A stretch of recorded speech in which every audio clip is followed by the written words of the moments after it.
ডেবরা চাকরি দুর্নীতি মামলায় প্রাক্তন বিধায়ক সুজয় হাজরাকে আগেই গ্রেফতার করেছিল সিআইডি।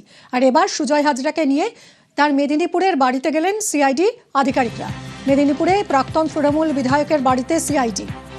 শোভনের সঙ্গে কথা বলবো। শোভন, আজ সুজয় হাজরাকে নিয়ে তার বাড়িতে গেল সিআইডি, তারপর কি হলো সেখানে? দেখো, আমরা আগেই জানি যে দেবরাজ যে চাকরি দুর্নীতি মামলা, সেই চাকরি দুর্নীতি মামলা ইতিমধ্যেই সিআইডির হাতে গিয়েছে, সেই মামলার তদন্ত।